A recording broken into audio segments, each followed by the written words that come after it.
The lonely library.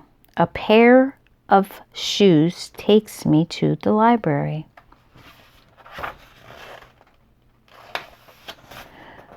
Franny Fantuzzi loves to go to her grandfather's shoe repair shop. She always meets new people and goes on fantastic adventures. One afternoon, Grandpa read aloud to Franny, so the princess kissed the frog.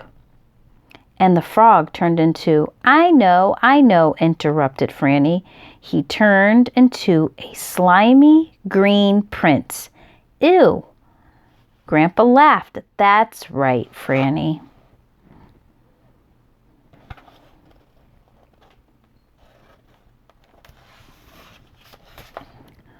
Just then the bell on the shop door rang and a woman walked inside. A customer, Franny cried. And what can we do for you? Grandpa asked the woman.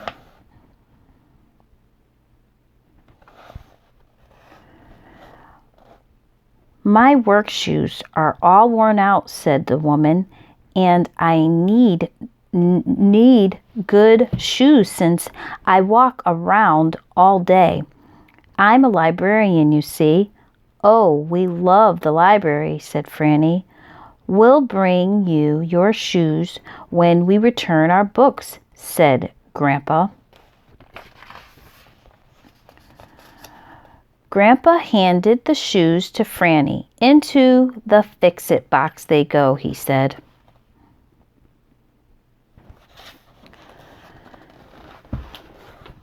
Franny placed the shoes beside the fix-it box. Then she carefully slid her feet inside them. Where will my feet take me today? Franny asked. And in a flash of stars, Franny was whisked away to a faraway place.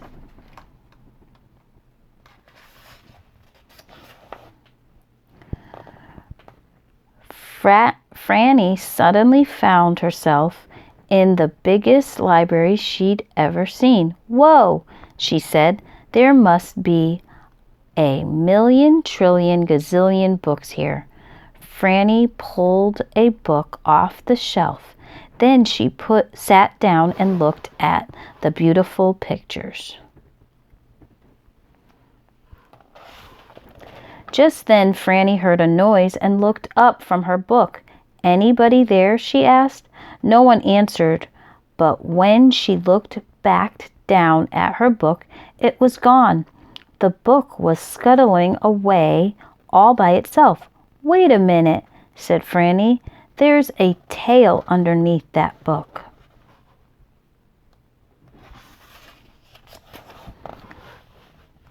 When Franny caught up to her book, she picked it up to see who or what was underneath it. A mouse, cried Franny. That's right, said the mouse. Now get out of here, you book stealer. I'm not a book stealer, said Franny. I'm Franny and I love books.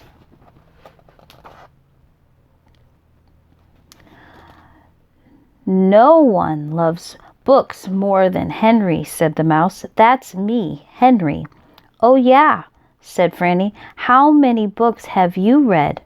Oh, said Henry, I can't read not a word. I just love looking at all the pictures and making up my own stories.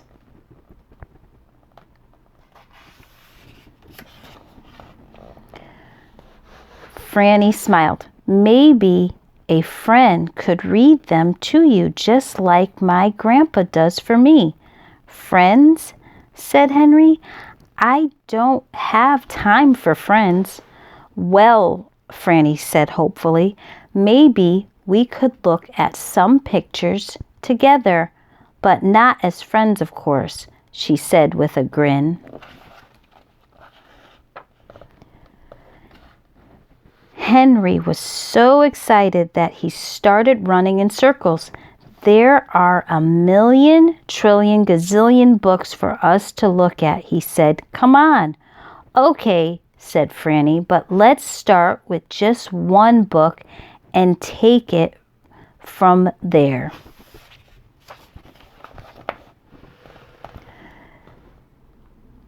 There was one book I've always wanted to read, said Henry, but it's around the corner near where Sally, a horrible, big-fanged library cat, lives. She can't be that scary, said Franny. Do the words saber-toothed tiger mean anything to you? Asked Henry. Oh, phooey, said Franny. I'm not afraid. And with that, Franny went to find the book.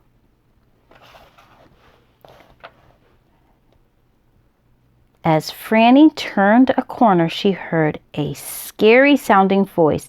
What big teeth you have, it said. The better to eat you with, my child. Ah! Screamed Franny as she started to run away. The saber-toothed tiger.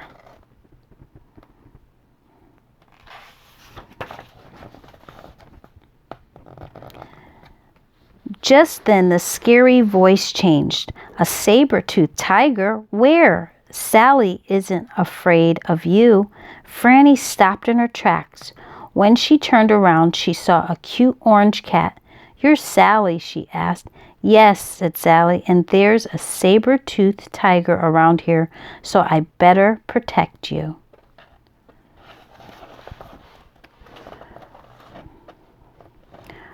But you're the saber-toothed tiger, said Franny. Me? asked Sally. Nah, I'm just the library cat who spends her days reading books to other books.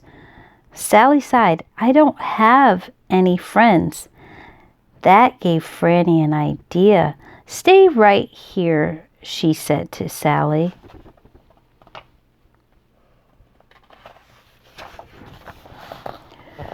She raced back to Henry and grabbed him by the hand. Come on, she said. I want you to meet someone very special.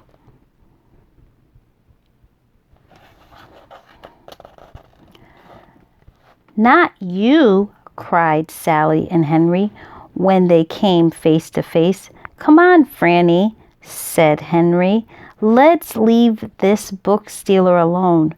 But she's my friend too, said Sally. Right, Franny?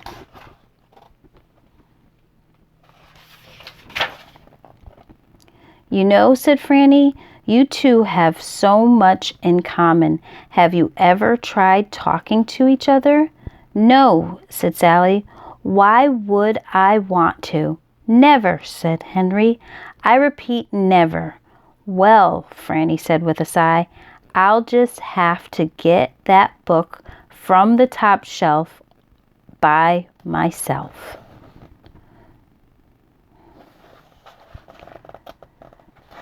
That shelf? asked Henry. But I always wanted to read that book, said Sally. You like books? Sally and Henry asked each other at the same time. Yes, said Henry, but I can't read. I just make up stories to go with the pictures. Can you read? That's pretty much all I do every day, said Sally.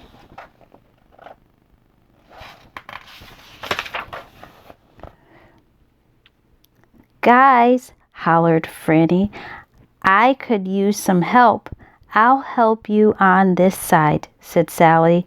And I'll help you on this side, said Henry. Got it? Said Franny as she grabbed the book.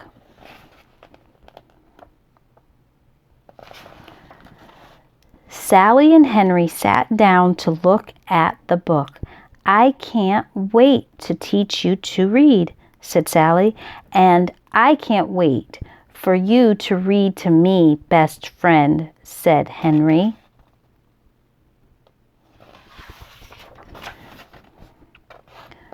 Friend? asked Sally. I thought you didn't want any friends. I was just waiting for my best friend to come along, Henry said, and that's you. I think that's what I was waiting for too, said Sally.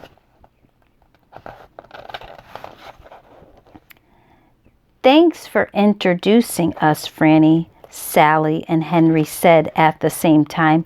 You're welcome, Franny said. I have to get back to my grandpa now. Have fun reading. Bye, Franny, they said.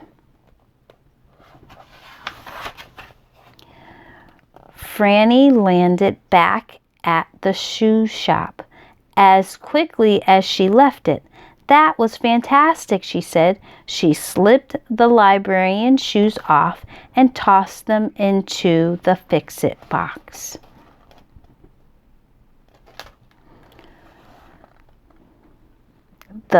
A blue bookmark fluttered out of one of the shoes. A bookmark, Franny smiled. Another treasure for my shoebox, she said gently, placing it inside.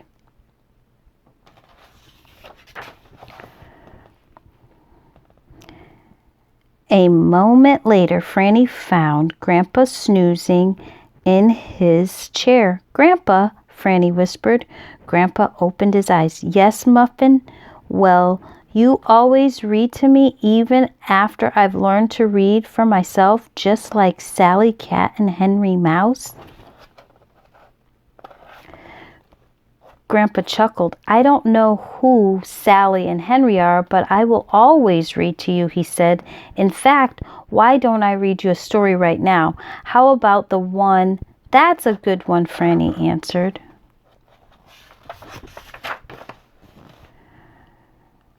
Franny went on a wonderful adventure today, and another one is just around the corner. Where will my feet take me tomorrow?